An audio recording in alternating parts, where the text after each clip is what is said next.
أعوذ بالله من الشيطان الرجيم. بسم الله الرحمن الرحيم.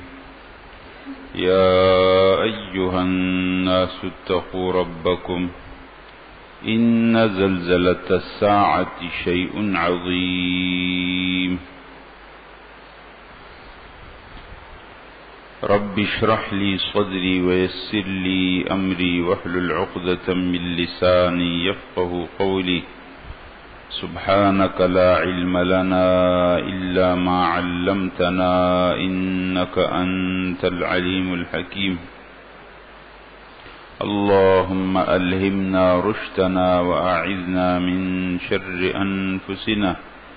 رب يسر ولا تعسر وتمم بالخير وبك نستعين. يا رب صل وسلم دائما أبدا على حبيبك خير الخلق كلهم. سورة الحج.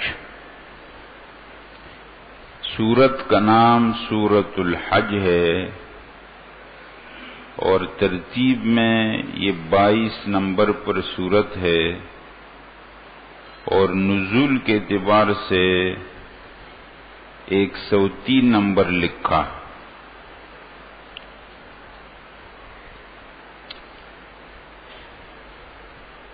اس سورت کے اندر جو ذکر ہے وہ ہے حق اور باطل کی کشمکش اور قانون جہاد و ہجرت، دو چیزیں. حق اور باطل کی کشمکش اور قانون ہجرت اور جہاد. ماقبل صورت کے ساتھ تعلق ربط یہ ہے کہ سورۃ الانبیاء میں قیامت کا تذکرہ شروع ہوا. اقترب للناس حسابهم وهم فی غفلۃ معرضون.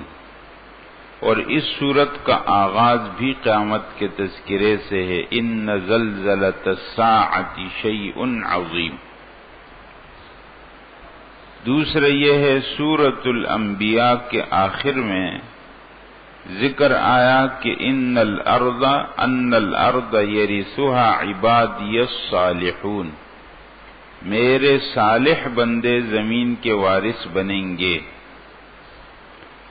اس صورت میں جہاد کا ذکر ہے جس کے نتیجے میں صالح بندے زمین کے وارث بنتے ہیں. سورۃ الکہف، سورۃ المریم، طٰہٰ اور انبیاء میں ذکر ہو گیا دین حق کی بنیادی باتوں کا، خصوصیتوں کا. سورۃ الکہف میں ایمان بالغیب کا، سورہ مریم میں عبدیت کاملہ کا اور سورہ طٰہٰ میں تنزیل خداوندی کا اور سورۃ الانبیاء میں دعوت اور دعا کا.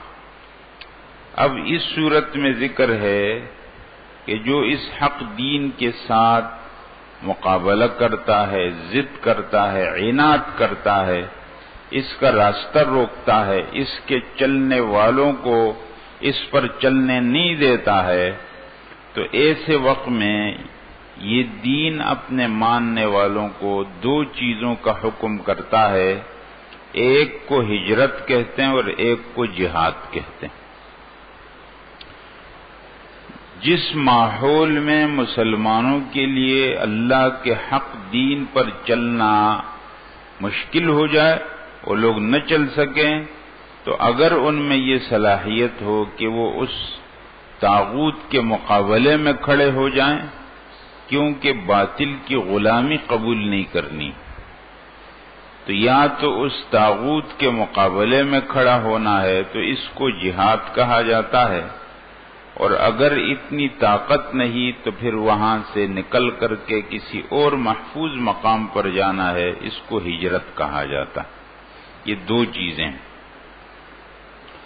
سورۃ الحج کا خلاصہ یہ ہے کہ ایک مقدمہ ہے جس میں جہاد کے اسباب کا ذکر ہے، آیت نمبر 1 تا 37، اور اس کے بعد 3 مضمون ہیں۔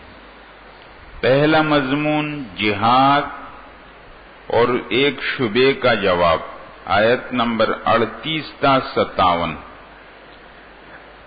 دوسرا مضمون ہجرت اور ایک شبے کا جواب، 58 تا 76۔ تیسرا مضمون حق سے وابستگی تعلق کا، اللہ جل جلالہ ایک ہدایات دیتے ہیں، اس لیے اس کا عنوان ہو گیا حق سے وابستگی کا فلاحی پروگرام، آیت نمبر 77 سے سورت کے ختم ہونے تک۔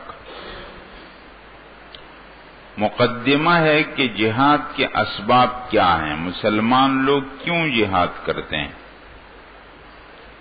تو وہ اسباب ذکر ہوتے ہیں: حق کی دعوت سے انکار، ضد عناد ہٹ دھرمی، منافقت، لوگوں کو حق سے روکنا، یہ سب اسباب بند۔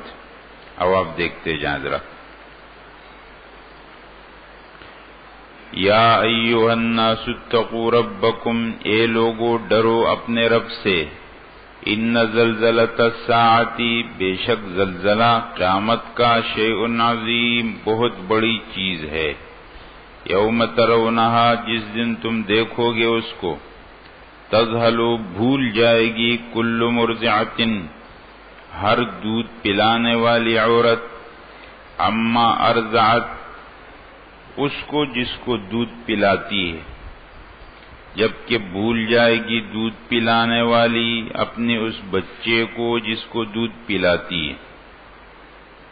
وَتَضَعُ كُلُّ ذَاتِ حَمْلٍ حَمْلَهَا، اور گرا دے گی، ڈال دے گی ہر حامل عورت اپنے حمل کو۔ اور آپ دیکھیں گے لوگوں کو نشے میں مدہوش، حالانکہ وہ نہیں ہوں گے مدہوش، لیکن اللہ کا عذاب سخت۔ فرمایا قیامت کا زلزلہ ہوگا، لوگوں پر خوف طاری ہوگا، ایسا خوف کہ دودھ پلانے والی بچے کو بھول جائے گی، پیٹ میں بچہ ہے تو گرا دے گی، لوگ بالکل مدہوش ہوں۔ یہ واقعہ کب کا ہے؟ یہ واقعہ بعض نے کہا کہ پہلے نفخے کے بعد، لیکن راجح یہ ہے کہ یہ واقعہ دوسرے نفخے کے بعد۔ پہلے نفخے کے بعد یہ عالم فنا ہو جائے گا، اور دوسرے نفخے کے بعد آخرت کا عالم برپا ہو جائے گا۔ تو جب آخرت برپا ہو جائے گا اس وقت یہ منظر ہوگا، لوگ بالکل خوف کے اندر مسلط ہوں گے۔ اور اگر ایسا ہوتا ہے، یہ ایک سمجھانے کے لیے، اگر کوئی دودھ پلانے والی عورت ہوتی تو بھول جاتی، اگر کوئی حامل عورت ہوتی تو گرا دیتی، یہ خوف کے اس منظر کو بیان کرنے کے۔ وَمِنَ النَّاسِ، لوگوں میں بعض ایسے ہیں جو جھگڑا کرتے ہیں اللہ کے بارے میں بغیر علم کے، وَيَتَّبِعُوا، پیروی کرتے ہیں ہر شیطان سرکش کی، بغیر علم کے اللہ کے بارے میں بات کرتے ہیں اور شیطان سرکش کے پیچھے چلے۔ کتب علیہ، لکھا گیا ہے اس پر شیطان کے بارے میں، انہ من تولاہ، کہ جو کوئی اس سے دوستی کرے گا، فانہ یضلہ، تو شیطان اس کو گمراہ کر دے گا اور اس کو چلا دے گا دوزخ کے عذاب کی طرف۔ حضرات قیامت کی بات جب ہوتی تھی نا تو کافر لوگ قیامت کا انکار کرتے تھے۔ توجہ سے ایک بات کو سمجھنے، قیامت کی بات جب ہوتی کہ آخرت ہو جائے گا تو عقیدہ آخرت کے منکر تھے کافر لوگ دو وجہ سے۔ کہ ہم لوگ آخرت نہیں مانتے، آپ کہتے ہیں کہ ایک دن ہوگا جب سارے مردہ لوگ دوبارہ زندہ کر دیے جائیں گے، یہ بات ہماری عقل میں نہیں آتی۔ ایک تو یہ وجہ ہے کہ جب کوئی آدمی مر کر مل گیا مٹی کے اندر تو معلوم نہیں. جب وہ گم ہو گیا، اذا ضللنا فی الارض، جب ہم گم ہو جائیں گے زمین میں تو کیا معلوم.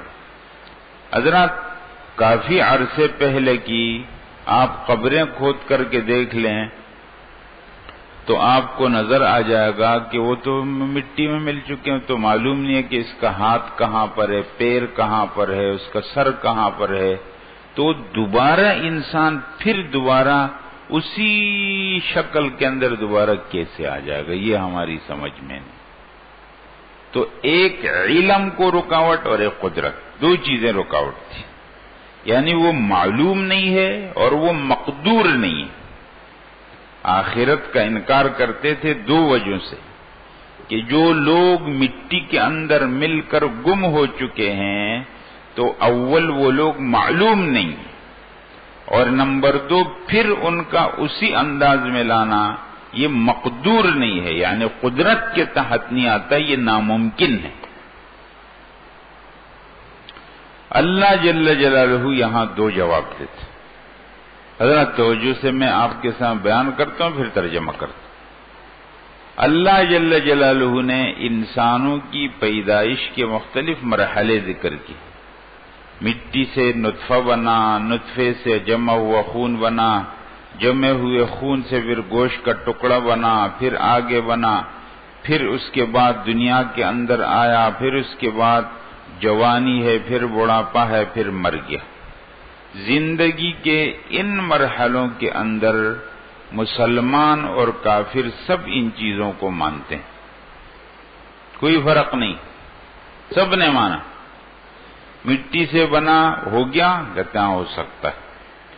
نطفہ بن سکتا ہے، ہو سکتا ہے. نطفے سے جمع ہوا خون بن سکتا ہے، ہو سکتا ہے. یہ اب کیا عقل میں آتا ہے؟ ہو سکتا ہے. اس سے گوشت کا ٹکڑا بن گیا، ہو سکتا ہے، عقل میں آتا ہے، ہو سکتا ہے. اس سے ایک سلامت انسان بن گیا جس میں جان پڑ گئی، ہو سکتا ہے، ہو سکتا ہے. دنیا میں آیا، بچپن، جوانی، بڑھاپا، مر گیا. ان مرحلوں سے ایک، پھر اس سے دوسرا، پھر اس کے بعد، ان سب مرحلوں کے اندر آپ اللہ کی قدرت کو سمجھتے ہو، مانتے ہو. ہاں یہ تو صحیح، یہاں تک صحیح ہے. آگے ایک اور مرحلہ ہے کہ جب مر گئے، اس مرنے کے بعد اللہ دوبارہ کھڑا کریں گے. یہ والے مرحلے میں اللہ کی قدرت کیوں ختم ہو گئی؟ جب ان مرحلوں کے اندر اللہ کی قدرت چلی، وہ آخری مرحلے میں کیوں اللہ عاجز ہو گئی؟ وہاں بھی اللہ کی قدرت. ایک بات یہ ہو گئی. دوسری بات یہ ہے کہ آپ دیکھو، ایک مردہ زمین ہوتی ہے، غیر آباد زمین ہوتی ہے، پھر اللہ کی طرف سے بارش ہوتی ہے، پھر وہ آباد ہوتی ہے، ہلتی ہے، پھولتی ہے، اور اس سے نباتات نکلتے ہیں. جو اللہ جل جلالہ مردہ زمین کو زندہ کرنے پر قادر ہے، وہ مردہ انسانوں کو زندہ کرنے پر قادر ہے. یہ دو مثالیں اللہ بیان کرتے ہیں. یا ایھا الناس، اے لوگو، ان کنتم فی ریب، اگر تم ہو شک میں، من البعث، قیامت کے بارے میں، فإنا خلقناکم، تو بے شک ہم نے پیدا کیا تم کو، من تراب، مٹی سے، ثم من نطفۃ، پھر نطفے سے، ثم من علقۃ، پھر جمے ہوئے خون سے، ثم من مضغۃ، پھر گوشت کے ٹکڑے سے، مخلقۃ، تام الخلقہ، وغیر مخلقۃ، اور غیر تام، پورا مکمل. مخلقہ کا معنی پورا اور غیر مخلقہ معنی ادھورا. یعنی کسی کا جسم پورا بن کے نکلتا ہے اور کسی کا ناقص ہو جاتا ہے. کوئی کس طرح؟ لنبین لکم، تاکہ ہم واضح کریں تمہارے سامنے. ونقر فی الارحام، اور ہم ٹھہراتے ہیں رحم میں جو چاہیں ایک وقت مقرر تک. ثم نخرجکم طفلا، پھر نکالتے ہیں تم کو بچہ بنا کر. ثم لتبلغوا اشدکم، پھر کہ تاکہ تم پہنچو اپنی جوانی کو. وَمِنْكُمْ مَنْ يُتَوَفَّى، بعض تم میں انتقال کر جاتے ہیں جوانی میں، وَمِنْكُمْ مَنْ يُرَدُّ إِلَىٰ أَرْذَلِ الْعُمُرِ، اور بعض کو لوٹا دیا جاتا ہے ناقص ترین عمر تک، نکمی عمر، بوڑھا، لِكَيْ لَا يَعْلَمَ، تاکہ نہ جانے من بعد علم شیئا، جاننے کے بعد کچھ بھی۔ یہ ایک بات، زندگی کے ان مختلف مرحلوں میں آپ نے دیکھا اللہ جل جلالہ کی قدرت ہے۔ حضرات اگر ایک قدم آگے اور بڑھا کر یوں کہا جائے کہ ایک اور مرحلہ ہے اللہ اس کے اندر کریں گے، تو کہتے ہیں نا یہ نہیں۔ تو ان مرحلوں میں اللہ کی قدرت مسلم، اس مرحلے میں اللہ کی قدرت کا انکار کیوں؟ دوسری بات، وَتَرَى الْأَرْضَ حَامِدَةً، آپ دیکھیں گے زمین کو مردہ پڑی ہوئی، حامدہ خامدہ، بجھی ہوئی، مردہ پڑی ہوئی۔ فَإِذَا أَنزَلْنَا عَلَيْهَا الْمَاءَ، جب ہم نے اتارا اس کے اوپر پانی، اہتزت، تو وہ ہلی، وربت، اور پھولی، زمین میں حرکت آئی اور زمین پھول گئی، وَأَنبَتَتْ مِنْ كُلِّ زَوْجٍ بَهِيجٍ، اور اگایا اس زمین نے ہر قسم کی عمدہ خوشنما چیزیں، ذالک، یہ سب اس وجہ سے، بِأَنَّ اللَّهَ هُوَ الْحَقُّ، کہ اللہ تعالیٰ ہی برحق ہے، وَأَنَّهُ يُحْيِي الْمَوْتَى، اللہ تعالیٰ زندہ کرے گا مردوں کو، وَأَنَّهُ عَلَى كُلِّ شَيْءٍ قَدِيرٌ، بے شک وہ ہر چیز پر قادر ہے، وَأَنَّ السَّاعَةَ آتِيَةٌ، بے شک قیامت آنے والی ہے، لا ریب فیہا، اس میں کوئی شک نہیں، اور اللہ تعالیٰ زندہ کریں گے ان کو جو قبروں کے اندر ہیں۔ وَمِنَ النَّاسِ، لوگوں میں بعض ایسے ہیں، مَن یُجَادِلُ فِی اللَّہِ، جو جھگڑا کرتے ہیں اللہ کے بارے میں، بغیر علم، بغیر کسی علم کے، ولا ہدن، بغیر کسی ہدایت کے، ولا کتاب منیر، بغیر کسی روشن کتاب کے۔ علم تین قسم پر ہے، ایک بدیہی علم ہے، ایک استدلالی علم ہے، اور ایک وحی کا علم۔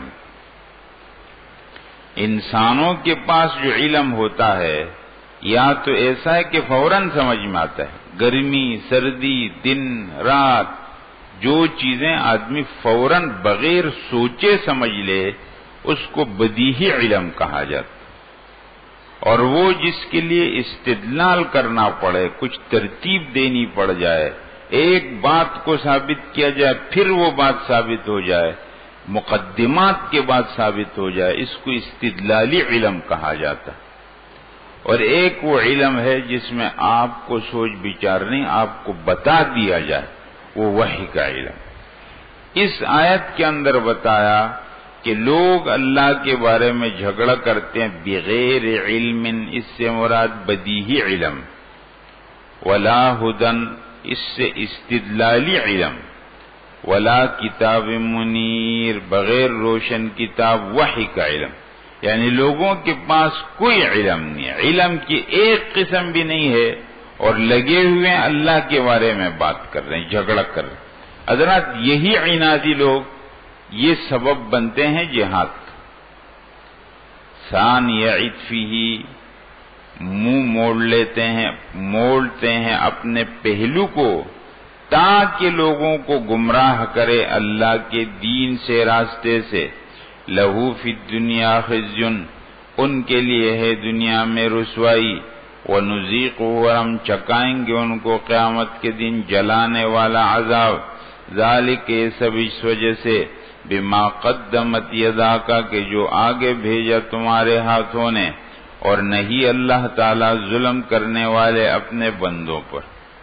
ظلام مبالغے کا صیغہ، معنی یہ اللہ ظلم نہیں کرتے۔ اللہ کا ہر کام چونکہ بہت بڑا ہوتا ہے، اس لیے نفی ظلم کے لیے مبالغے کا صیغہ ہے، ورنہ مطلق ظلم کی نفی۔ حضرات یہ سمجھ میں آیا کہ عنادی لوگ ہیں، اللہ کے بارے میں جھگڑا کرتے ہیں، لوگوں کو گمراہ کرتے ہیں، ان سے دلیل پوچھو، دلیل کوئی نہیں ہے، نہ بدیہی علم ہے، نہ استدلالی علم ہے، نہ وحی کا علم، لیکن اپنی بات پہ ڈٹے ہوئے۔ اور وَمِنَ النَّاسِ لوگوں میں بعض ایسے ہیں یعبد اللہ جو اللہ کی عبادت کرتے ہیں علی حرف ایک کنارے پر کھڑے، اسلام میں اندر نہیں جاتے، کنارے پہ کھڑے ہوتے ہیں۔ فَإِنْ أَصَابَهُ خَيْرٌ اگر پہنچ جائے ان کو کچھ خیر بھلائی، اطمأن بِهِ تو مطمئن ہو جاتے ہیں۔ وَإِنْ أَصَابَتْهُ فِتْنَةٌ اور اگر پہنچ جائے ان کو کوئی آزمائش اور فتنہ، انقلب علی وجہہ واپس پلٹ جاتا ہے اپنے رخ پر، خسرت دنیا والآخرہ دنیا اور آخرت کا نقصان اٹھایا اس آدمی نے، یہ کھلا خسارہ ہے۔ حضرات یہ ذکر ہے منافق کا۔ منافق آدمی دین میں پورا اندر آتا نہیں، کنارے پہ کھڑا ہوتا ہے، دیکھتا ہے کہ فائدہ ہو رہا ہے نقصان ہو رہا ہے، اگر فائدہ ہو رہا ہے تو آ جائے گا، نقصان تو وہیں سے واپس ہو جائے۔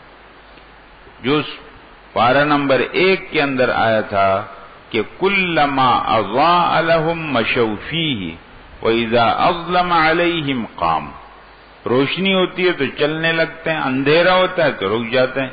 یہ آیت اس آیت کی تفسیر ہے۔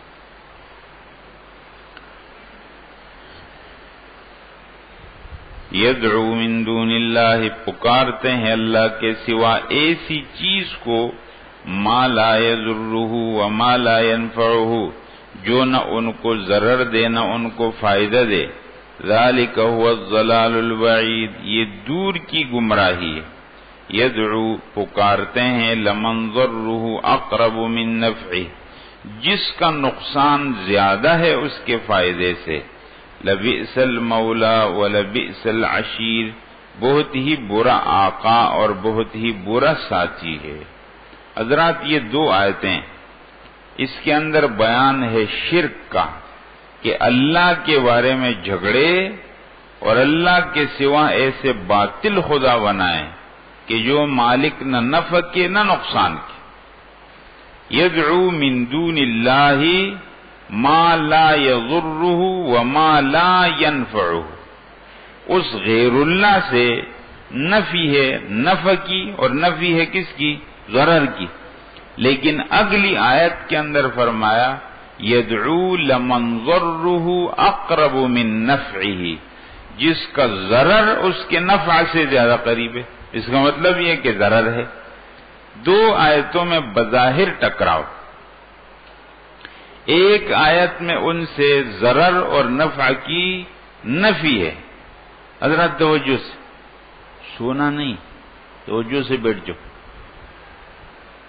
ایک آیت کے اندر نفع اور ضرر کی نفی ہے، نہ وہ مالک نفع کے نہ وہ مالک کس کے؟ ضرر کے۔ لیکن دوسری آیت کے اندر فرمایا کہ ان کا ضرر ان کے نفع سے زیادہ قریب ہے۔ تو بظاہر تو تعارض نظر آتا ہے، جواب یہ ہے کہ نہ، 2 چیزیں ہیں۔ ایک ہوتا ہے معبود اور ایک ہے عبادت۔ ایک وہ جس کی عبادت کی جا رہی ہے اس کے بارے میں فرمایا کہ مالک نہ نفع کے نہ نقصان کے، لیکن یہ جو عبادت ہو رہی ہے فرمایا اس میں نقصان ہے اور فائدہ نہیں۔ حضرات سمجھ میں آتا ہے؟ ایک ہوتا ہے کام کرنے والے کا، میں ایک کام کر رہا ہوں اور ایک کسی سے مانگتا ہوں، میں آپ کو کہتا ہوں کہ یہ کام کر لو، تو ایک تو ہو گئے آپ، اور ایک میں جو کر رہا ہوں آپ سے مانگ رہا ہوں میرا عمل۔ تو آپ کے پاس اختیار ہے یا نہیں ہے یہ ایک بات، میں جو عمل کر رہا ہوں اس میں فائدہ ہے یا نقصان یہ دوسری بات۔ عبادت کے باب میں 2 چیزیں ہیں، بلکہ 3 چیزیں ہوتی ہیں، ایک ہوتا ہے عابد، ایک ہوتا ہے معبود، اور ایک ان کے بیچ میں تعلق بنتا ہے عبادت کا۔ جو عابد کرتا ہے. عبادت کرنے والا عبادت کرتا ہے اور معبود کی عبادت کی جاتی ہے. تو یہاں جو نفع اور نقصان دونوں کی نفی ہے وہ کس سے ہے؟ معبود سے ہے، کہ وہ معبود نہ مالک نفع کا ہے اور نہ مالک نقصان کا ہے. اور جو ضرر کی بات ثابت ہو گئی ہے وہ عابد کے فعل کے لیے ہے کہ عابد کا فعل نقصان تو ہے، فائدہ کوئی نہیں. ذہن میں آیا؟ تو ایک ہی جگہ میں نفع اور نقصان کا ثبوت یا نفی نہیں ہے کہ ایک جگہ کہا کہ نفع نقصان تو نہیں اور ایک جگہ میں کہا کہ نقصان نہ، وہ الگ الگ ہے. اگر نفع اور نقصان دونوں کی نفی ہے تو معبود سے ہے، یعنی اس معبود کے پاس نہ فائدہ ہے نہ نقصان ہے، وہ مالک ہی نہیں ہے. سوال یہ ہے کہ یہ آدمی جو لگا ہوا ہے اس میں پھر کیا ہے؟ فرمایا اس میں نقصان تو ہے، فائدہ نہیں. تو الگ الگ. یدعو لمن ضرہ، پکارتا ہے اس کو جس کا ضرر جلدی پہنچا ہے اس کے نفع سے. یعنی مراد یہ ہے کہ اس پکارنے کی وجہ سے اس کو ضرر پہنچے گا. لبئس المولا، برا آقا ہے، برا ساتھی ہے. ان اللہ یدخل الذین، بے شک اللہ تعالی داخل کرے گا ان کو جو ایمان لائے اور اچھے عمل کیے، جنات، باغات میں جس کے نیچے بہتی ہیں نہریں. بے شک اللہ تعالی کرتے ہیں جو چاہتے ہیں. دو قسم کے لوگوں کا ذکر چل رہا ہے، آپ دیکھ رہے ہیں ذرا. ایک ہے وَمِنَ النَّاسِ مَن يُجَادِلُ فِي اللَّهِ بِغَيْرِ عِلْمٍ وَيَتَّبِعُ كُلَّ شَيْطَانٍ مَرِيدٍ. وَمِنَ النَّاسِ مَن يُجَادِلُ فِي اللَّهِ بِغَيْرِ عِلْمٍ وَلَا هُدًى وَلَا كِتَابٍ مُنِيرٍ ثَانِيَ عِطْفِهِ لِيُضِلَّ عَن سَبِيلِ اللَّهِ وَمِنَ النَّاسِ مَن يَعْبُدُ اللَّهَ عَلَى حَرْفٍ. یہ ایک کردار ہے. اور دوسرا ان اللہ یدخل الذین آمنوا وعملوا الصالحات. اس لیے سورۃ الحج میں ذکر ہے کہ حق اور باطل کے درمیان کشمکش ہوگی. کچھ لوگ ایک طرح بولیں گے، کچھ لوگ دوسری طرح بولیں. اب ایک بات ہے، آپ نے یہ سنا کہ بہت سارے لوگ ہیں جو اللہ کے بارے میں جھگڑا کرتے ہیں کہ اللہ ایسے ہیں، فلانا اللہ کا شریک ہے اور ہم اللہ کو ایسا مانتے ہیں. آپ کہیں گے دلیل کوئی نہیں، بس ہم نے اپنے باپ دادا کو اس پر تو ہم کو سمجھا تو دو، دلیل دے دو. دلیل کوئی نہیں ہے تو ہم تو اس بات کو نہیں مان سکتے. تو آپ کو ماننا پڑے گا، کیسے نہیں مانو گے؟ ایک طرف دلیل بھی نہیں ہے اور دنیا کو بھی اس پر جبر کر کے مجبور کرتے ہیں. ایسے ہی باتوں کے خلاف مسلمان کھڑے ہوتے ہیں. پھر تو اب بتاؤ کہ یہ باتیں مسلمانوں کی طرف سے ہو گئی یا دوسروں کی طرف سے؟ اور آگے اللہ فرماتے ہیں کہ حق کی یہ بات چلے گی.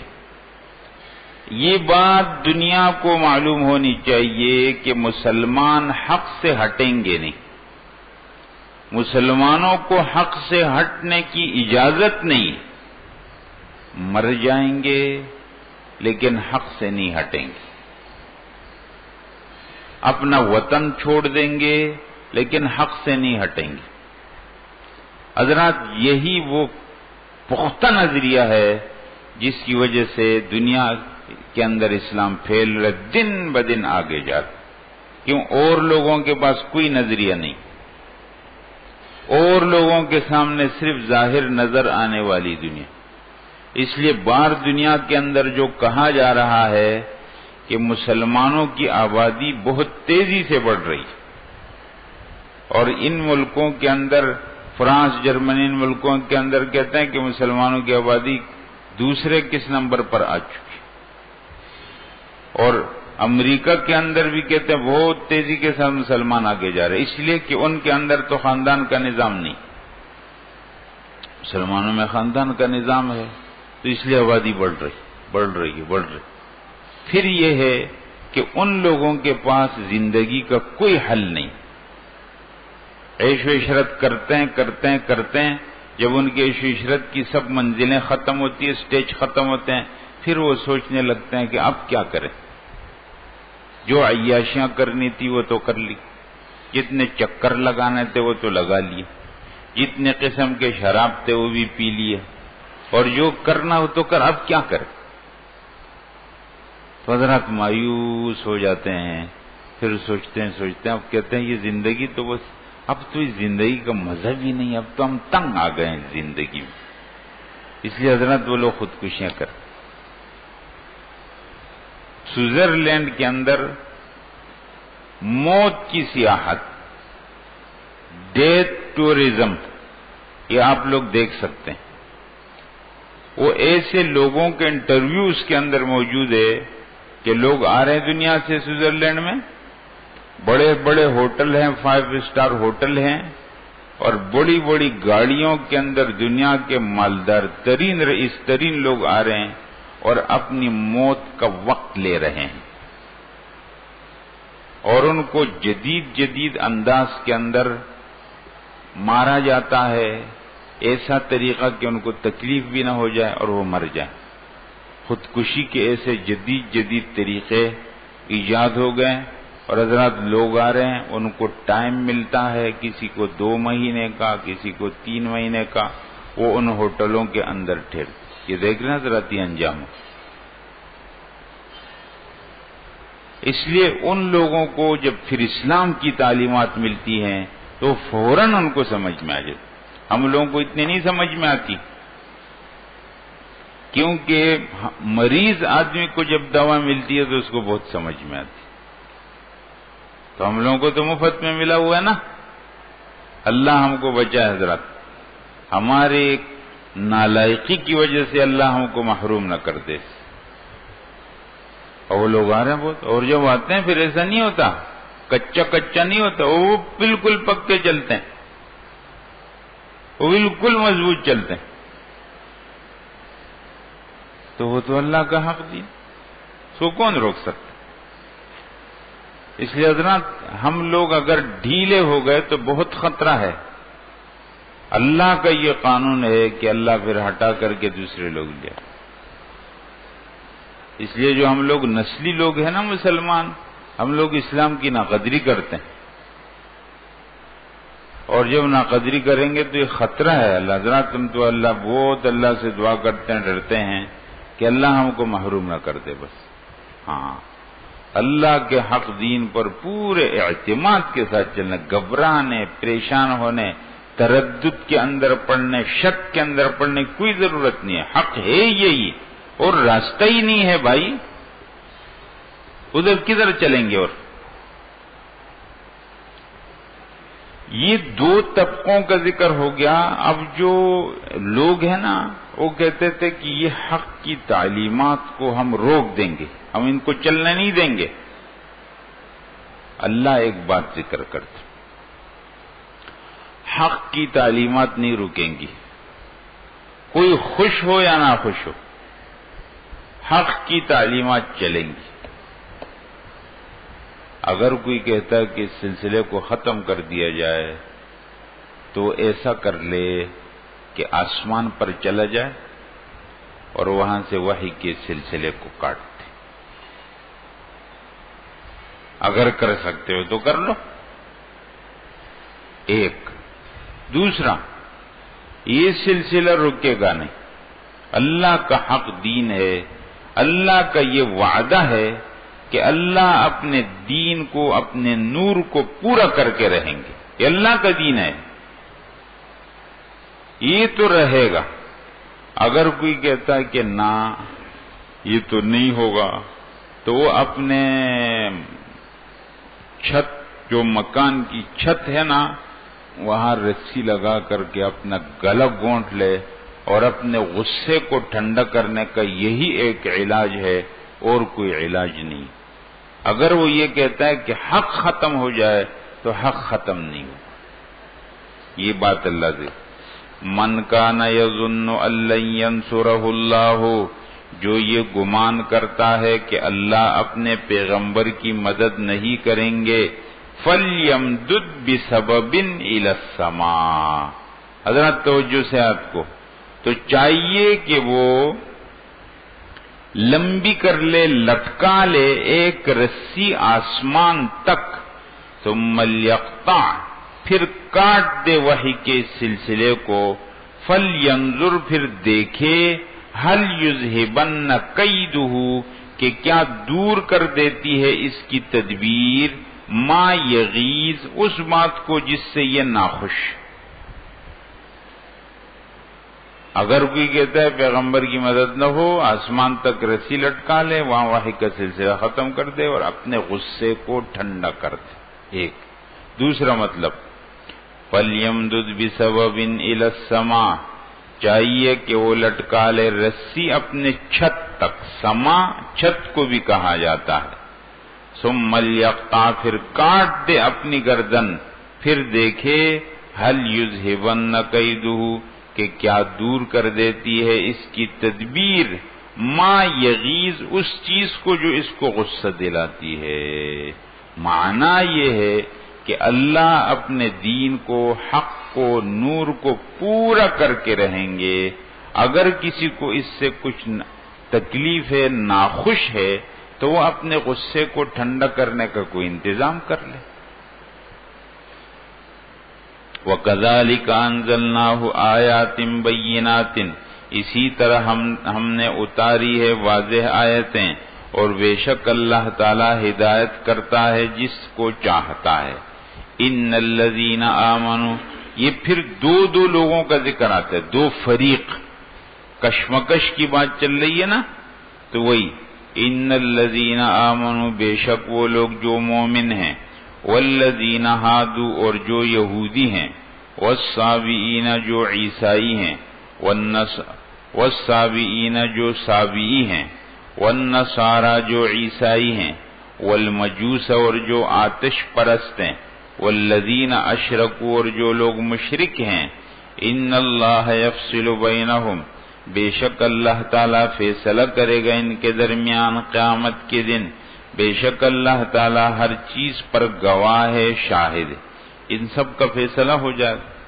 الم تر، کیا آپ نے نہیں دیکھا، ان اللہ یسجد لہ، کہ بے شک اللہ کے سامنے تابع ہیں، من فی السماوات، جو آسمانوں میں ہے، جو زمین میں ہے، سورج اور چاند، ستارے، پہاڑ، درخت اور چوپائے، وکثیر من الناس، اور بہت سارے لوگ، وکثیر حق علیہ العذاب، اور بہت ساروں پر ثابت ہو چکا ہے عذاب. ومن یہن اللہ، اور جس کو اللہ تعالیٰ ذلیل کر دے تو نہیں اس کو کوئی عزت دینے والا. بے شک اللہ تعالیٰ جو چاہتے ہیں وہ کرتے ہیں. ھذان خصمان، یہ دو فریق ہیں، اختصموا فی ربہم، جنہوں نے جھگڑا کیا اپنے رب کے بارے میں. فالذین کفروا، پس وہ جو کافر ہیں، قطعت لہم ثیاب من نار، کاٹے جائیں گے ان کے لیے کپڑے آگ کے. یصب من فوق رؤوسہم الحمیم، ڈالا جائے گا ان کے سروں کے اوپر سے ابلتا ہوا گرم پانی. یسحر بہ ما فی جلود فی بطونہم الجلود، جس سے پگھل جائے گا وہ کچھ جو کہ ان کے پیٹوں کے اندر ہیں اور ان کی کھالیں. وَلَهُمْ مَقَامِعُ مِنْ حَدِيدٍ، اور ان کے لیے ہتھوڑے ہوں گے لوہے کے. کلما ارادو، جب بھی چاہیں گے، ان یخرجو، کہ نکل جائیں، منہا، اس جہنم سے، من غم کی وجہ سے، وعیدو فیہا، لوٹا دیے جائیں گے اس میں. اور کہا جائے گا، ذوقوا، چکو، عذاب الحریق، جلانے والا عذاب. یہ ایک فریق ہو گیا. دوسرا فریق، ان اللہ یدخل الذین آمنوا، بے شک اللہ تعالیٰ داخل کرے گا ان کو جو ایمان لائے اور اچھے عمل کیے، باغات میں جن کے نیچے بہتی ہیں نہریں. پہنائے جائیں گے ان کو کنگن سونے کے اور موتی. وَلِبَاسُهُمْ فِيهَا حَرِيرٌ، اور لباس ان کا ہوگا اس میں ریشم. وَهُدُوا إِلَى الطَّيِّبِ مِنَ الْقَوْلِ، اور ان کی رہنمائی کی گئی، ہدایت کی گئی بات میں پاک کلمے کی طرف. وہدو الی الطیب، اور رہنمائی کی گئی ان کی الی الطیب، پاک کی طرف. پاک کس میں؟ من القول، بات سے، یعنی کلمت طیبہ کی طرف ان کی رہنمائی ہدایت کی گئی. وہدو الی صراط الحمید، اور ان کو ہدایت کی گئی اس کے راستے کی طرف جو تعریف کے قابل ہے. یہاں تک بات ختم. حضرات، دو قسم کے لوگ ذکر ہو رہے نا سورت کے شروع سے.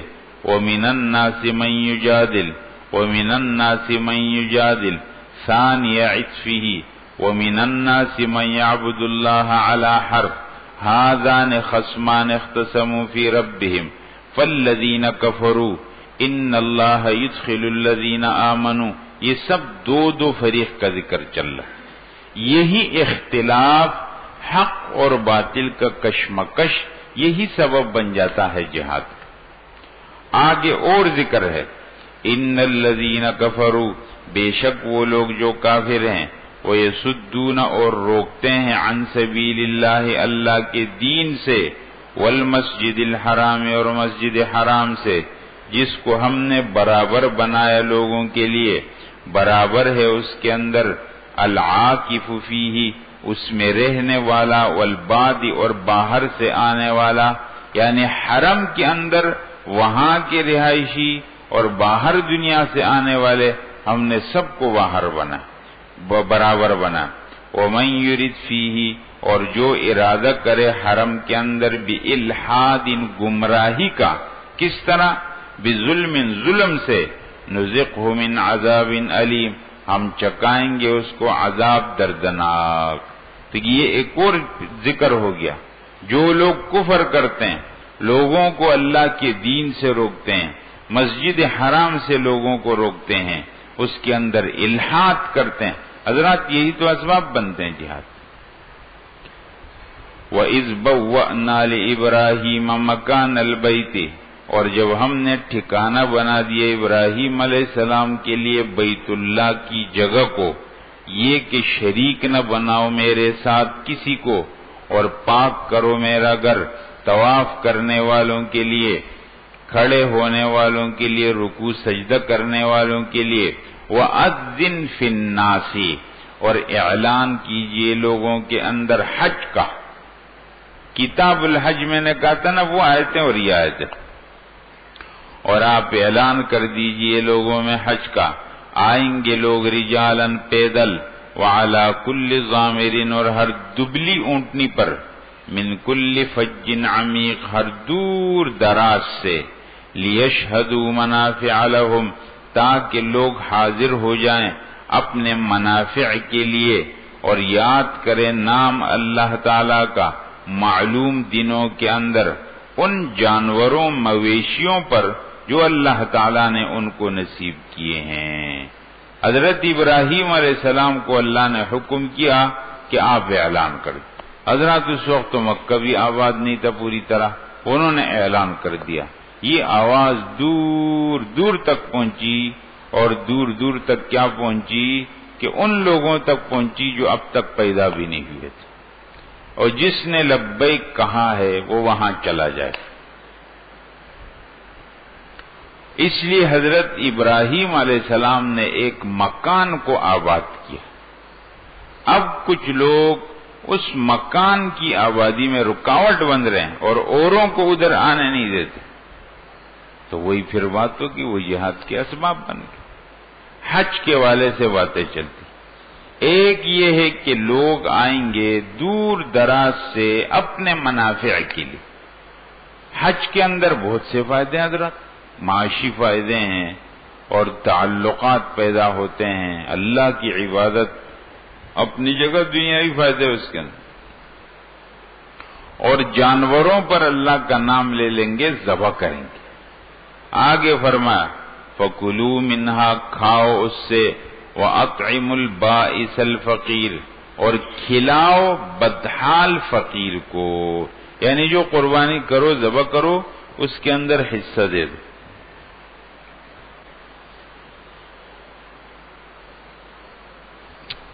قربانی کا جانور جب ذبح کرو تو اس سے خود بھی کھاؤ، اور جو فقیر ہے، مسکین ہے، بدحال ہے، اس کو بھی اس سے کھلاؤ۔ دیکھو حج کے بارے میں باتیں چلتی ہیں نا، اب آپ لوگ غور سے سنو۔ فَكُلُوا کھاؤ، اس سے کھلاؤ بدحال فقیر آدمی کو، ثُمَّ لْيَقْضُوا تَفَثَهُمْ، پھر چاہیے کہ لوگ دور کریں اپنا میل، وَلْيُوفُوا نُذُورَهُمْ، اور پوری کریں اپنی نظریں، وَلْيَطَّوَّفُوا بِالْبَيْتِ الْعَتِيقِ، اور طواف کرے بیت اللہ کا پرانے گھر کا۔ اس سے کیا مراد؟ اس آیت کے اندر ذکر ہے کہ لوگ جانور قربان کریں، اس کے بعد اپنا میل کچیل اتار لیں، اور اس کے بعد بیت اللہ کا طواف کرے۔ یہی حج کی بات۔ اس لیے میں کہہ رہا تھا کہ وہ آیتیں اٹھاؤ، یہ آیتیں اٹھاؤ تو حج کا طریقہ۔ اس میں ذکر ہے قربانی کا، ذکر ہے حلق کا، اور ذکر ہے طواف زیارت کا۔ جو 10 تاریخ کو 3 کام ہوتے تھے وہ یہاں پر ذکر ہو۔ ذَلِكَ وَمَن يُعَظِّمْ شَعَائِرَ اللَّهِ، یہ احکام ہیں، اور جو کوئی تعظیم کرے حرمات اللہ، اللہ کی حرمت والی چیزوں کا، تو یہ بہتر ہے لیے اس کے لیے رب کے پاس، اور تمہارے لیے حلال کر دیے گئے چوپائے، الا ما یتلی علیکم، مگر جو تم کو سنائے جاتے ہیں پڑھ کر، فاجتنبوا الرجس، پس بچو گندگی ناپاکی سے، کیا؟ من الاوثان، یعنی بت، واجتنبوا، اور بچو قول الزور، جھوٹی بات سے، حنفاء للہ، یکسو ہو کر اللہ تعالی کے لیے، غیر مشرکین بھی، شریک نہ کرتے ہوئے اس کے ساتھ، ومن یشرک باللہ، اور جو کوئی شریک بنائے اللہ کے ساتھ، فکأنما خر من السماء، گویا کہ وہ گرا آسمان سے، فتخطفہ الطیر، پھر اچک کر لے جائیں اس کو پرندے، اور تہوی بہ الریح، یا لے جائے اس کو ہوا، فی مکان صحیح، کسی دور مکان۔ فرمایا جو اللہ کے ساتھ شریک بنائے اس کی مثال ایسی ہے جیسا آدمی آسمان سے گرا، پھر یا بیچ فضا کے اندر پرندوں نے اس کو اچک لیا، یا ہواؤں نے اس کو دور بیابان صحرا کے اندر پھینک دیا۔ اسی طرح جو آدمی اللہ سے کٹا، یا شیطانوں نے اس کو اغوا کر لیا، یا اس کے نفس اور خواہشات نے اس کو دور صحرا بیابان کے اندر پہنچا دیا۔ اللہ کی وحی سے جو کٹے گا، حضرات یہ طے شدہ بات ہے، جو اللہ کی وحی سے کٹے گا اس کو سرگردان ہونا پڑے گا۔ اللہ کی وحی کی تعلیمات سے جو دور ہو جائے گا تو ایسے وادیوں کے اندر بھٹک جائے گا اور سرگردان زندگی گزارے۔ اس لیے جو لوگ دین کی تعلیمات سے، وحی کی تعلیمات سے دور فقط اپنے خواہشات کی زندگی گزار رہے ہیں، دنیا کو نظر تو ایسا آ رہا ہے کہ وہ بڑے عیش و عشرت کی زندگی گزار رہے ہیں اور بڑی مزے کی زندگی گزار رہے ہیں، لیکن حضرات اگر کوئی ذرا اندر جھانک کر کے دیکھے گا اس کو نظر آ جائے گا کہ بڑی ویران زندگی ان کی گزر رہی۔ جس کو جتنا معلوم ہے وہ بتا سکتا، بظاہر بات ہوتی ہے، قہقہے بھی سب مصنوعی ہوتے ہیں، اور بظاہر ٹیپ ٹاپ بھی وہ اوپر سے چیزوں کو پر کرنے کے لیے ہوتا ہے، ورنہ اندر سے سب کچھ خالی ہوتا ہے۔ حضرات اللہ کے دین سے بڑی چیز اس دنیا میں کوئی چیز نہیں۔ ہاں، ذالک ومن یعظم شعائر اللہ، یہ بات ہے جو کوئی تعظیم کرتا ہے اللہ کی نشانیوں کی، فإنها من تقوى القلوب، یہ دلوں کے تقوی کی وجہ سے، یہ دلوں کے تقوی سے ہے، یعنی شعائر اللہ کی تعظیم کرنا تقوی کا حصہ ہے۔ لکم فیہا منافع، تمہارے لیے اس میں فائدے ہیں، الی اجل مسمن، ایک وقت مقرر تک، ثم محلها الی البیت العتیق، پھر ان کی جگہ، ذبح کرنے کی جگہ الی البیت العتیق، پرانا گھر ہے۔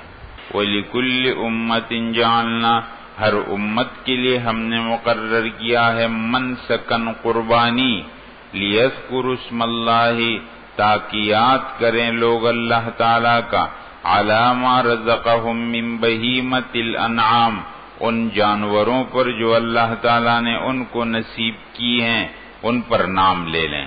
پس معبود تمہارا ایک معبود ہے، پس اسی کے سامنے سر جھکا دو اور خوشخبری سنا دو عاجزی کرنے والوں کو، الذین، وہ لوگ، اذا ذکر اللہ، جب نام لیا جائے اللہ تعالیٰ کا، وجلت قلوبہم، تو ڈر جاتے ہیں دل ان کے، والصابرین علی ما اصابہم، اور وہ جو صبر کرنے والے ہیں اس مصیبت پر جو ان کو پہنچتی ہے، والمقیم الصلاۃ، اور وہ جو قائم کرنے والے ہیں نماز کو، ومما رزقناہم ینفقون، اور اس میں سے جو ہم نے ان کو دیا ہے خرچ کرتے ہیں۔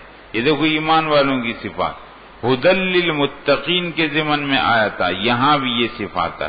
جس طرح منافقین کے صفات چل رہے ہیں، یہ بھی صفات چل رہے ہیں۔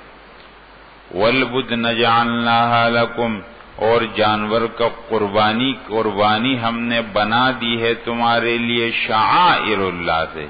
وَالْبُدْنَ جَعَلْنَاهَا، اضمار علی شریطۃ التفسیر، جعلنا البدن جعلناها، ہم نے بنا دیا قربانی کے جانور کو تمہارے لیے اللہ کی نشانیوں سے، اس میں تمہارے لیے خیر ہے، پس نام لے لو اللہ تعالیٰ کا ان جانوروں پر، ثواب، اس حال میں کہ وہ قطار باندھے ہوئے، صف باندھے ہوئے۔ فَإِذَا وَجَبَتْ جُنُوبُهَا، جب وہ گر پڑیں اپنے پہلو پر تو کھاؤ اس میں سے اور کھلا دو قناعت کرنے والے اور سوال کرنے والے کو، المعتر، مانگنے والا، القانع، نہ مانگنے والا، فقیر دو قسم پر ہے، دونوں کو کھلا دو۔ اسی طرح ہم نے مسخر کیا تمہارے لیے ان جانوروں کو تاکہ تم شکر ادا کرو۔ یہ جو قربانی ہوتی ہے حضرات، دو باتیں ہیں، دیکھو، ہر عمل کی ایک صورت ہے اور ایک اس کی روح ہے۔ جانور جو قربانی کا ذبح ہوگا اس کی صورت یہ ہے کہ ایک جانور ہوگا فلاں قسم کا، اتنی اس کی عمر ہوگی، اس جانور کو ذبح کر دیا جائے، یہ تو ہے صورت۔ اور حقیقت کیا ہے؟ فرمایا لن ینال اللہ لحومها، ہرگز نہیں پہنچیں گے اللہ تعالیٰ کو ان جانوروں کے گوشت، ولا دماؤها، نہ ان کا خون، ولکن ینالہ التقوی منکم، لیکن پہنچے گا اللہ تعالیٰ کو ان تقوی تمہارا۔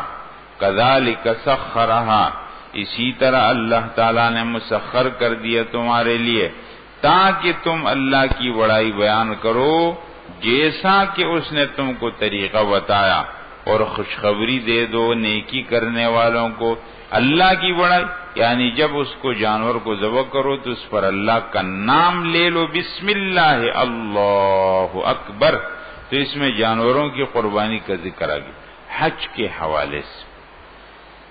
اور حج کا تذکرہ کہاں سے چلا کہ کافر لوگوں کو اللہ کی مسجد حرام سے روکتے، یہ بات ختم۔ حضرات یہاں تک ایک مقدمے کا ذکر ہوا جس میں جہاد کے اسباب کا ذکر ہوا۔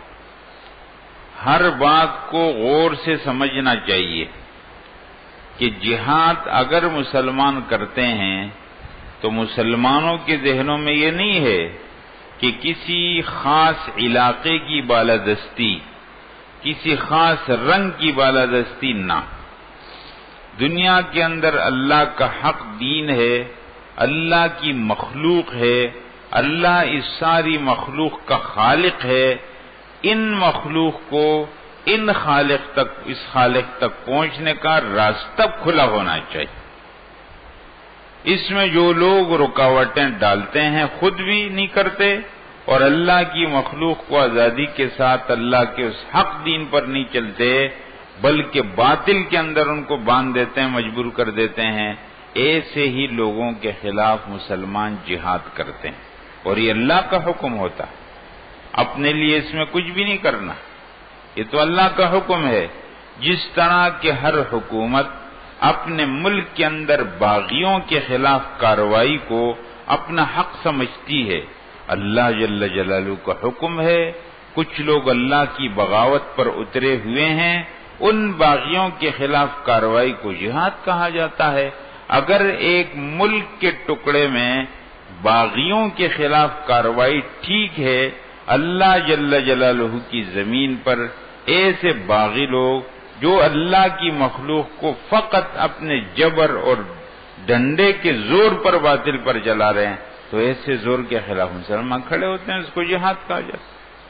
باقی تفصیلات اپنی جگہ میں ہے، لیکن اس نظریے کے بارے میں جس کو جتنا شک ہوتا ہے حضرات، تو یہ شک اس بنیاد پر ہوتا ہے کہ غلامی کے کتنے زیادہ وائرس اس کے اندر آئے، اتنا اس کو سمجھ میں نہیں آتا، ورنہ صحابہ کرام کو یہ باتیں فوراً سمجھ میں آئی۔ جہان سے دین آیا، صحابہ کرام کو تو بہت فوراً سمجھ میں آ جاتا۔ تو ہم لوگ دین پر کس طرح چلیں گے جب ہم کو دین کی باتیں سمجھ میں نہیں؟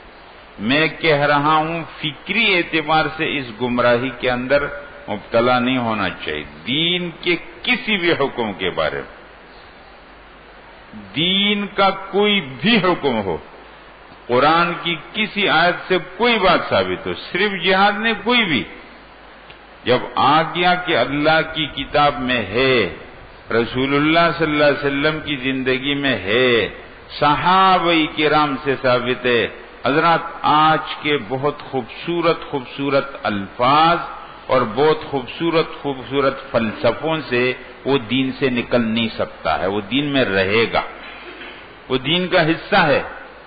آج کے فلسفے رد ہیں، اللہ کی بات، رسول اللہ کی بات، صحابہ کی بات ٹھیک ہے، ہمارے لیے ماخذ وہ ہے۔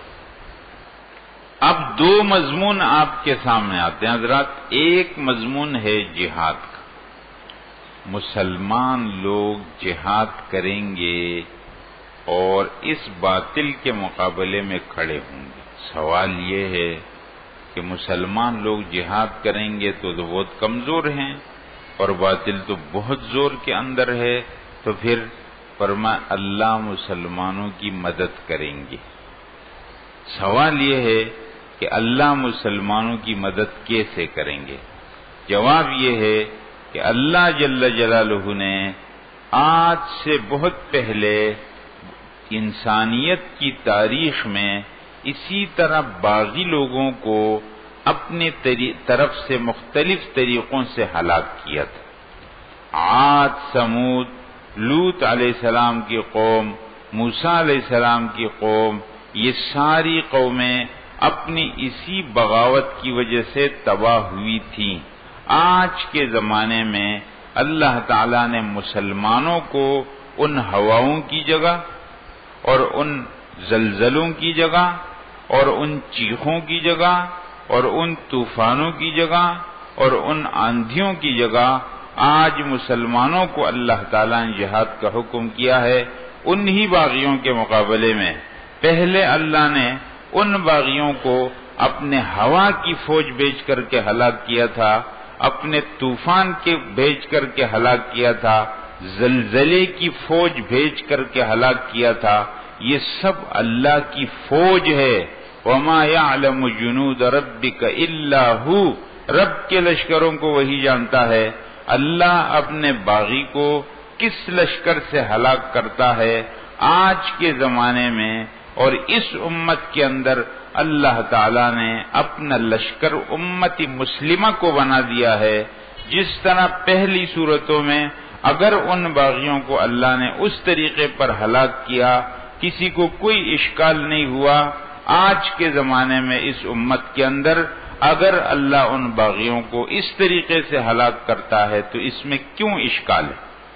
بلکہ چونکہ یہ امت رحمت والی امت ہے، رسول اللہ صلی اللہ علیہ وسلم رحمت ہے، اس لیے طریقے کے اندر بھی رحمت ہے۔ پہلی جگہ جب ہوائیں چلتی تھیں، باغیوں کی لپیٹ میں بچے، خواتین، بوڑھے سب اس کے اندر آتے تھے، طوفان کی لپیٹ میں سب آتے تھے، زلزلے کی لپیٹ میں سب آتے تھے، لیکن اس امت کے اندر عذاب بھی جب دیا جائے گا تو رحمت کے ساتھ ملا کر کے کہ صرف ان لوگوں کو چن لیا جائے گا بیچ میں جو بغاوت پر اترے ہوئے، جو باغیوں کے بیچ میں رہتے تو ہیں لیکن بغاوت نہیں کرتے، ان کو ان سے نکال لیا جائے گا۔ جہاد کے اندر ایسا ہوتا ہے، اس لیے جہاد رحمت ہے، جہاد رحمت ہے اس امت کے اندر۔ اللہ جل جلالہ اس کا ذکر کرتے ہیں، ان اللہ یدافع، بے شک اللہ تعالیٰ دفاع کرتا ہے ان لوگوں سے جو ایمان لائے، بے شک اللہ تعالیٰ پسند نہیں کرتا ہر خیانت کرنے والے ناشکرے کو۔ اذن للذین، اجازت دی گئی ان لوگوں کو جن کے ساتھ لڑائی کی جاتی ہے اس وجہ سے کہ ان پر ظلم کیا گیا، ان کو جہاد کی اجازت دی گئی۔ حضرات یہ ہے وہ پہلی آیت جس سے جہاد کی اجازت مل گئی، ورنہ اس سے پہلے جہاد کی اجازت نہیں تھی۔ مسلمانوں کو حکم تھا اپنا ہاتھ روک کے رکھو، اگر تم وہ کچھ کہتے ہیں ہاتھ بڑھانا نہیں ہے، مقابلہ نہیں کرنا ہے، اپنا ہاتھ روکو، نماز قائم کرو، زکات دے دو، بس اس سے علاوہ تم کو لڑائی کی اجازت نہیں۔ مار کھا لو لیکن مارنے کی اجازت نہیں ہے آپ کو۔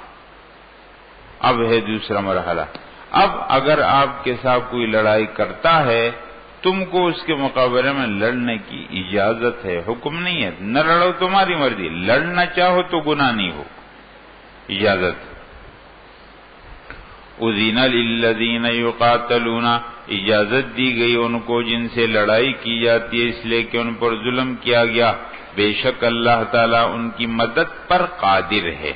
الذین، وہ لوگ، اخرجوا، جو نکالے گئے اپنے گھروں سے، بغیر حق، نا حق، الا ان یقولوا، صرف اس لیے کہ وہ کہتے تھے کہ ہمارا رب اللہ ہے۔ حضرات اس بنیاد پر ان کو ان کے گھروں سے نکالا گیا۔ ولولا دفع اللہ الناس بعضهم، اور اگر اللہ تعالیٰ نہ ہٹاتا لوگوں کو بعض کے ذریعے سے، لہدمت صوامع، تو ڈھا دیے جاتے، صوامع خلوت خانے، وبیع اور گرجے، وصلوات اور عبادت خانے۔ صوامع اور بیع یہ دونوں نصارہ کے،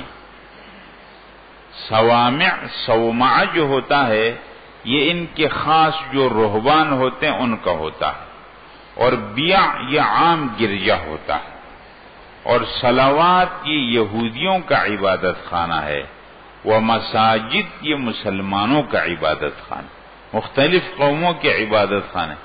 اگر اللہ تعالیٰ نہ ہٹاتا بعض کو بعض کے ذریعے تو یہ سب عبادت خانے منہدم ہو جاتے، لیکن اللہ نے نظام رکھا ہے، اگر نہ ہوتا ہٹانا بعض کا بعض کے، اللہ کی طرف سے نہ ہوتا ہٹانا بعض کا بعض کو بعض سے، تو ڈھا دیے جاتے خلوت خانے، گرجے اور عبادت خانے یہودیوں کے، اور مسجدیں جس میں ذکر کیا جاتا ہے نام اللہ تعالی کا زیادہ۔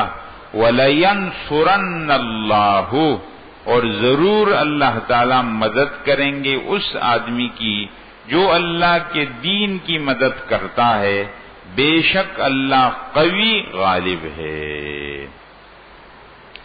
حضرات ایک سوال ہے، اگر مسلمان لوگوں کی حکومت قائم ہوتی ہے تو اس حکومت کے اندر بنیادی باتیں کیا ہوں گی، یا یوں کہو کہ ایک اسلامی حکومت کی بنیادی ذمہ داریاں کیا ہیں، اسلامی حکومت اور ملک کا نقشہ کیا ہوگا، کون سی باتوں کو بہت زیادہ اہمیت دی جائے گی۔ اللہ ذکر کرتے ہیں الذین ان مکناہم فی الارض، وہ لوگ کہ اگر ہم ان کو قدرت اور حکومت دے دیں زمین کے اندر، نمبر 1 اقام الصلاۃ، نماز قائم کریں گے، وآتوا الزکاۃ، اور زکوٰۃ دیں گے، اور امر بالمعروف کریں گے اور نہی عن المنکر کریں گے۔ حضرات دیکھ رہے ہیں 4 چیزیں، بنیادی چیزیں بنیں گی اسلامی حکومت کے اندر 4۔ ایک تو ہوگا نظامی تعلیم، ایک چلے گا نظام بیت المال، اور ایک چلے گا نظام امر بالمعروف، اور ایک ہوگا نظام نہی عن المنکر۔ یہ 3 اگر آپ کہہ دیں، نظام صلاۃ، نظام زکوٰۃ، اور نظام امر بالمعروف اور نہی عن المنکر۔ آپ کو یہ معلوم ہے کہ نماز کے ساتھ تعلیم جڑی ہوئی، اور جب نظام صلاۃ قائم ہوگا تو ملک کے اندر رہنے والے لوگوں کا تعلق اللہ کے ساتھ جڑے گا۔ سیکولر حکومت وہ ہوتی ہیں جن کے اندر اللہ کا تصور نہیں ہوتا ہے، اسلامی حکومت وہ ہے جس میں اللہ کا تصور بیچ میں آتا ہے۔ ملک کے اندر رہنے والے تمام لوگوں کا تعلق اپنے خالق کے ساتھ کس طرح جڑے گا، اس کی فکر کرنی حکومت کے ذمے پر ہے۔ اور کوئی بھی حکومت اپنے ملک کے لیے ایسے ہوتی ہے جیسے ماں باپ اپنے گھر کے بچوں کے لیے ہوتے ہیں۔ جس طرح گھر کے ماں باپ اپنے بچوں کی تعلیم تربیت کا پورا خیال کرتے ہیں، ملک کی حکومت اس طرح کرتی۔ اس لیے لوگوں کا تعلق اللہ کے ساتھ جڑے، ایسا نظام بن جائے کہ ہر آدمی اللہ سے تعلق رکھنے والا۔ اس لیے نمازوں کے اوقات ہو جائیں، اس وقت کے اندر مارکیٹیں بند ہو جائیں، سب لوگ جائیں اور نماز پڑھ کر کے آ جائیں۔ جتنے ادارے ہیں سب کے اندر نماز کا وقفہ ہو جائے، یہ نظر آئے کہ یہاں رہنے والے لوگ مسلمان۔ دین صرف مسجدوں کے اندر نہ ہو، اگر کوئی مسجد میں آ رہا ہے تو دیکھ رہے ہیں لوگ نماز پڑھ رہے ہیں، اداروں کے اندر جاؤ تو نظر نہیں آ رہا، کہیں نہ ہر جگہ نظر آئے گا، ہر جگہ نظر آئے گا کہ دین ہے، دین ہے۔ کیوں؟ ایک جگہ کے لیے دین نہیں ہوتا، دین ہر جگہ کی۔ اگر کوئی تعلیمی ادارے میں چلا جائے گا، وہاں کے استاذوں طلباء کو دیکھے گا، وہاں ان میں دین نظر آ رہا ہے۔ اگر کوئی کورٹ عدالت میں چلا جائے گا، وہاں نظر آ جائے گا کہ دین ہوتا ہے۔ زندگی کے جس محکمے میں چلے جائیں گے وہاں پر اللہ کا دین نظر آ جائے گا۔ ایک نظام صلاح، نماز دین کی بہت بڑی نشانی۔ آپ کو معلوم ہے کہ کتنے لوگ صرف مسلمانوں کی نماز کو دیکھ کر کے مسلمان، یہ جو باہر جماعتیں گھومتی ہیں تبلیغی جماعتیں، کتنی دفعہ ایسا ہوا ہے کہ لوگوں نے ان کی نماز کو دیکھا اور مسلمان۔ ایئرپورٹ کے اندر اذان دے رہے ہیں اور لوگ تماشا کر رہے ہیں کہ یہ کیا ہو رہا ہے۔ فیصل آباد کے اندر حضرات ایک وہاں پر ایک فیکٹری بنی تھی کوئی، اور چین کے انجینئر اس میں آئے تھے، وہ جو چلانے والے لوگ تھے وہ مسلمان لوگ تھے۔ انہوں نے جان بوجھ کر کے ان لوگوں کی جو رہائشی ان کے لیے جگہ بنائی، اس کے سامنے اپنی مسجد بنا دی دعوت کی نیت سے۔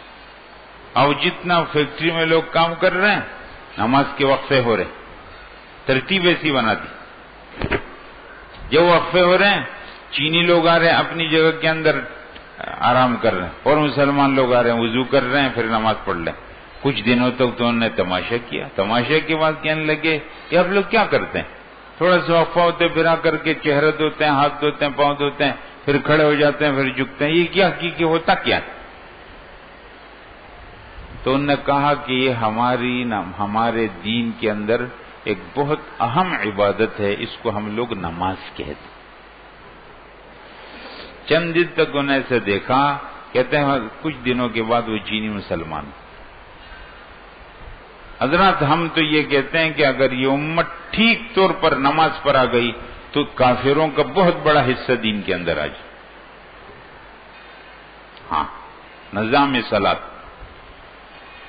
گھروں کے اندر، ہر جگہ کے اندر نظام صلاۃ قائم۔ آج آپ نہیں دیکھتے حضرات، دیکھ لو کسی بھی ادارے میں چلے جاؤ، وہاں لوگ نماز پڑھ لیتے ہو، عجیب سا منظر بنتا نظام صلاۃ۔ اس لیے جہاں جس کا اختیار چلتا ہے، جو جہاں کا سربراہ ہے، دیکھو بڑی حکومت کا اپنا دائرہ ہوتا ہے، لیکن چھوٹی حکومت تو ہر ایک کے ہاتھ میں ہے نا۔ کوئی گھر کا سربراہ ہے تو وہاں اس کی حکومت چل رہی ہے، کوئی اپنے ادارے کا سربراہ ہے، وہاں اس کے وہاں ملازمین کام کرتے ہیں، وہ اس کا سربراہ ہے، کوئی کہاں کہاں پر ہے۔ جہاں جہاں اس کی حکومت چلتی ہے، نظام صلاۃ کو قائم کر دے اپنی جگہ کی۔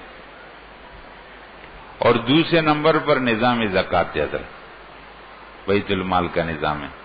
ملک میں رہنے والے غریب لوگوں کا انتظام کیا جائے، زکوٰۃ کو ایک نظم کے ساتھ ادا کرو تاکہ غریب لوگوں کی غربت کا خاتمہ ہو جائے۔ اور تیسری بات امر بالمعروف نہی عن المنکر۔ ملک کے اندر معروفات، نیکیوں کو ایسا پھیلا دو قدم قدم پر کہ جو نہ چلنا بھی چاہے تو چل لے۔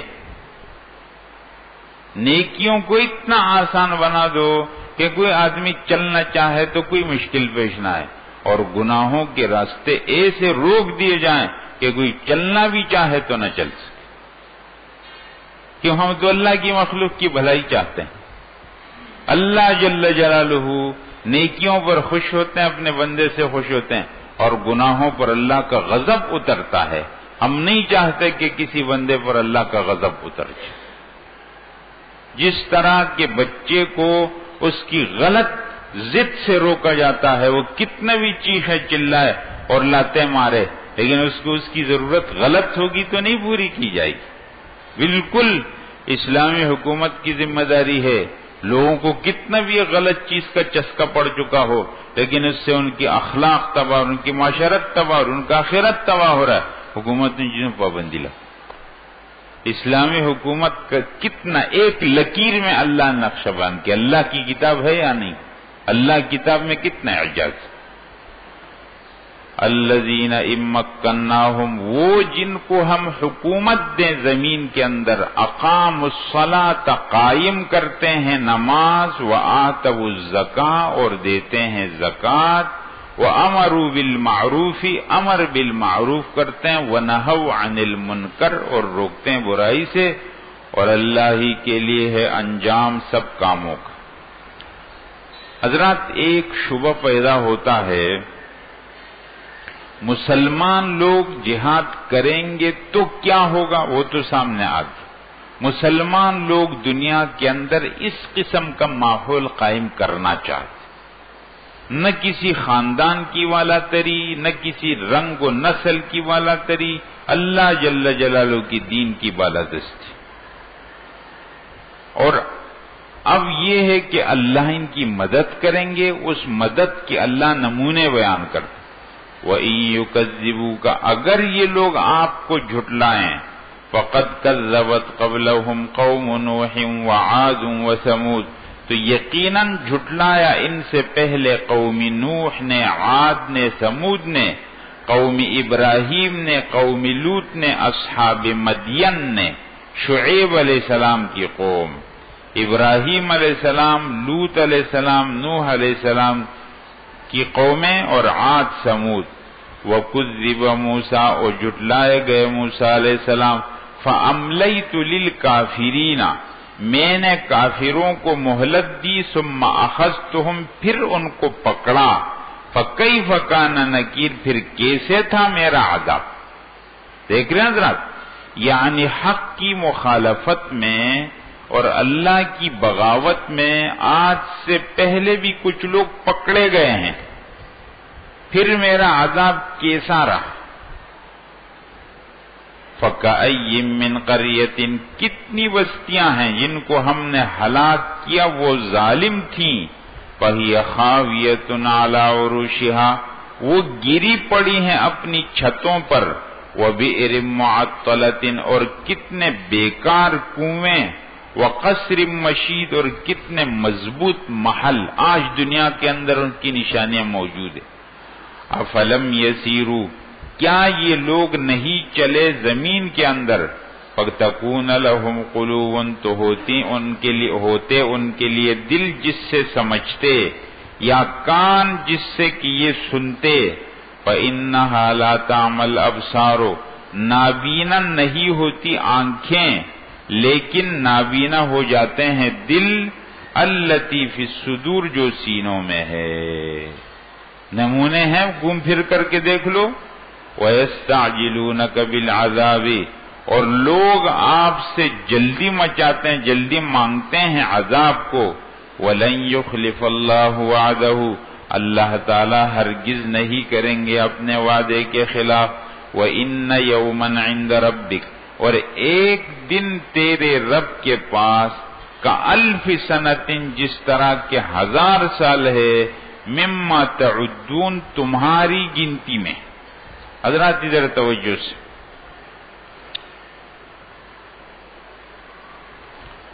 فرمایا کہ اللہ کی مدد آتی ہے۔ پچھلی قوموں کو اللہ نے کیسے ہلاک کیا؟ لوگ آج کہتے ہیں کہ پھر آج کے کافروں کو کچھ کیوں نہیں ہوتا ہے، اللہ کی مدد کیوں نہیں آتی؟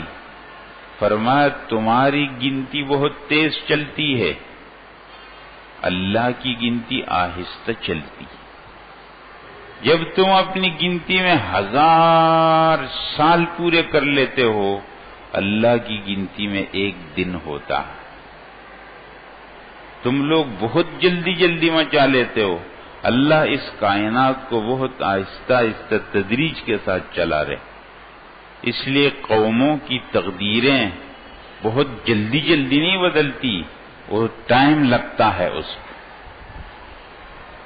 اللہ کے پاس تمہارے 1000 سال ایک دن ہو جائے،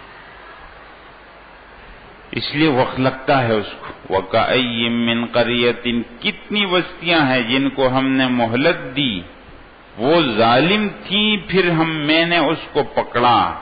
وَإِلَيَّ الْمَصِيرُ اور میری طرف لوٹ کر آنا۔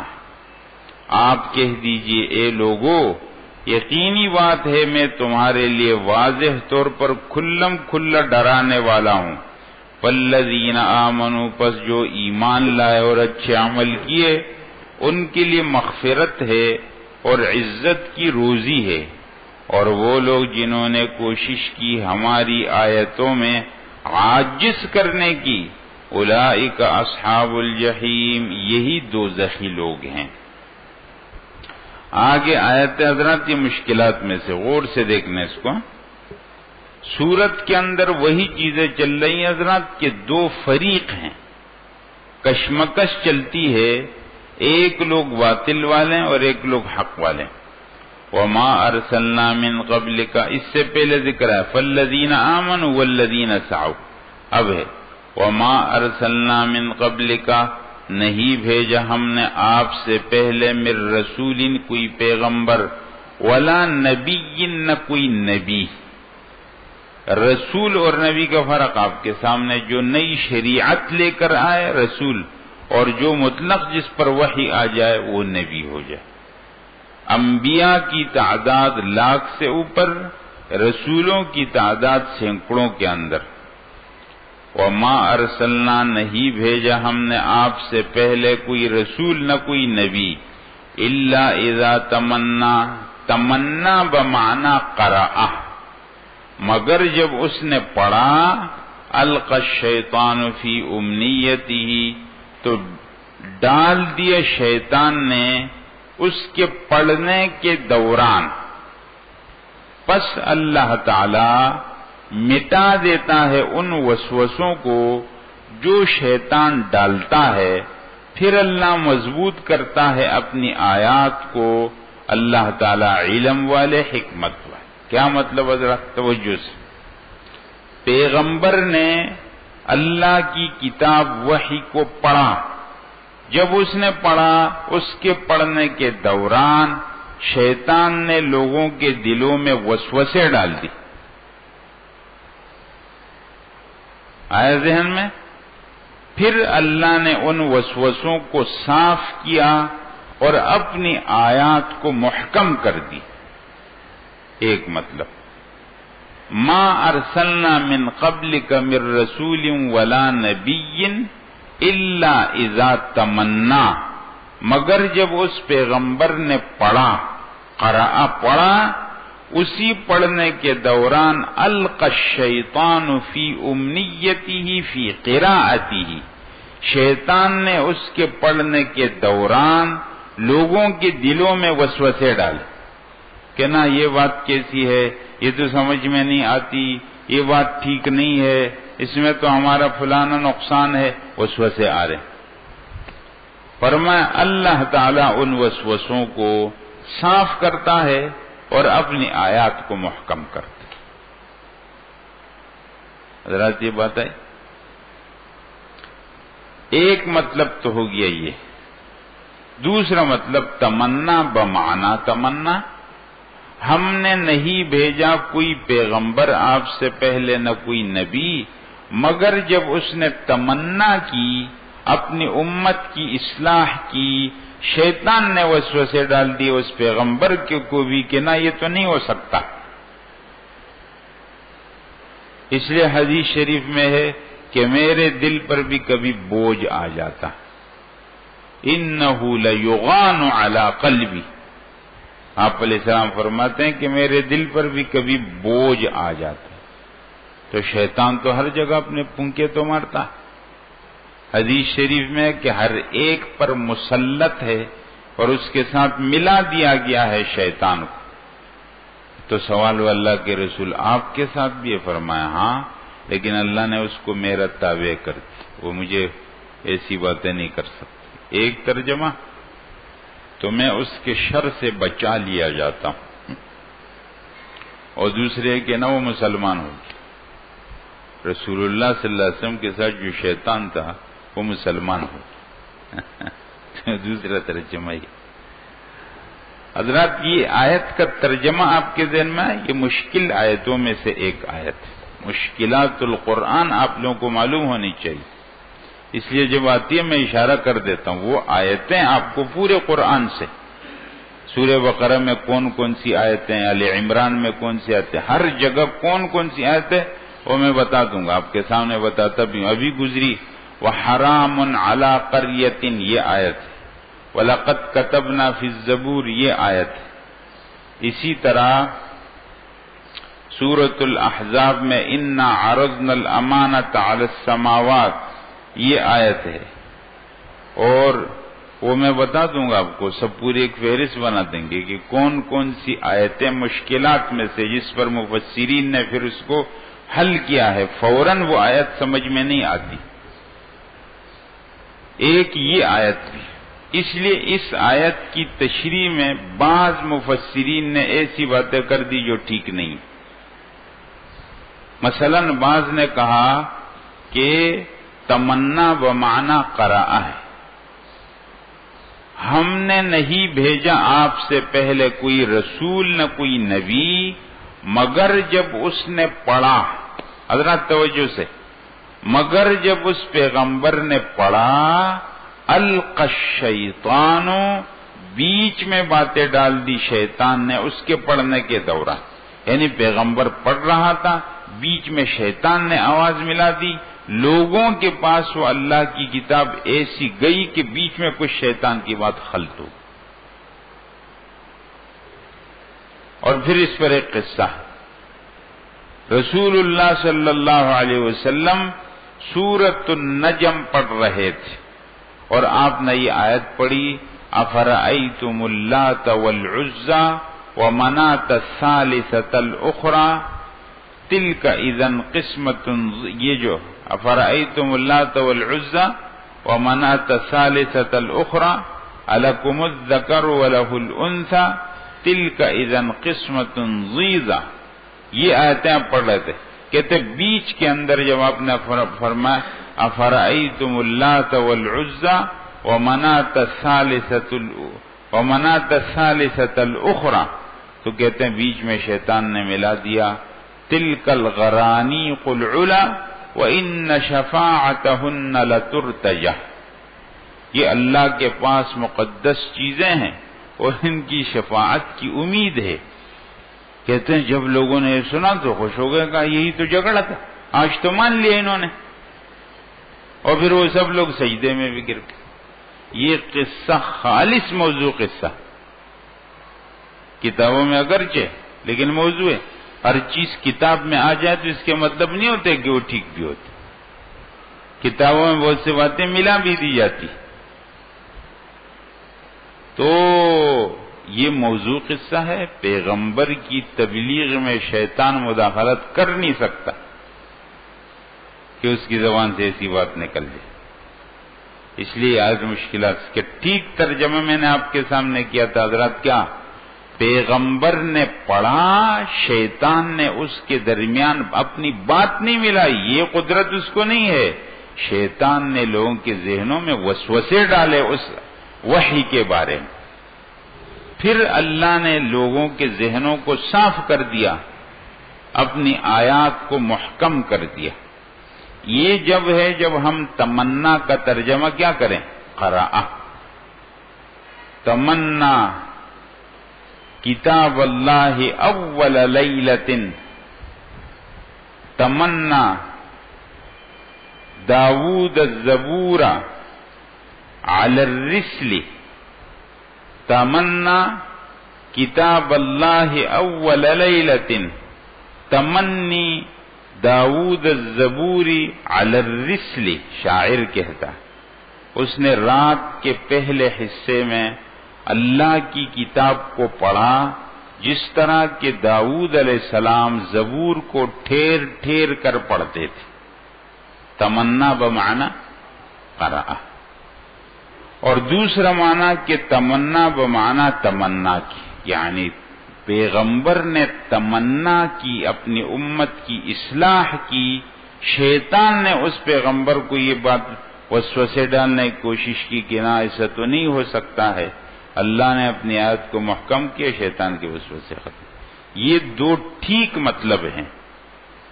باقی یہ مطلب کہ پیغمبر نے پڑھا اور شیطان نے بیچ میں اپنی بات ملا دی، یہ والی بات ٹھیک نہیں۔ لِيَجْعَلَ مَا يُلْقِي الشَّيْطَانُ فَيَنْسَخُ اللَّهُ مَا يُلْقِي الشَّيْطَانُ، اللہ تعالیٰ مٹا دیتا ہے اس کو جو شیطان ڈالتا ہے، پھر اللہ تعالیٰ محکم کر دیتا ہے اپنی آیتوں کو۔ اللہ تعالیٰ علم حکمت والے ہیں۔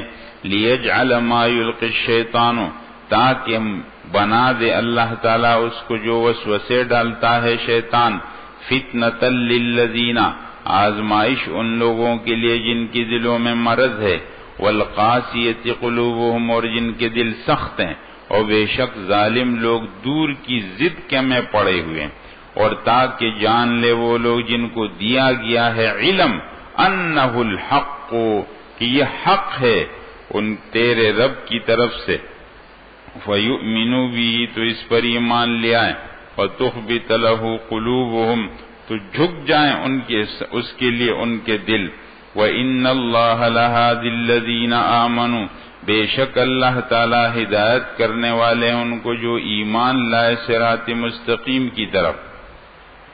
وَلَا يَزَالُ الَّذِينَ كَفَرُوا فِي مِرْيَةٍ مِّنْهُ، اور ہمیشہ رہیں گے وہ لوگ جو کافر ہیں اس کے بارے میں شک میں، یہاں تک کہ آ جائے قیامت کی گھڑی ان کے پاس اچانک، یا آ جائے ان کے اوپر دائمی عذاب۔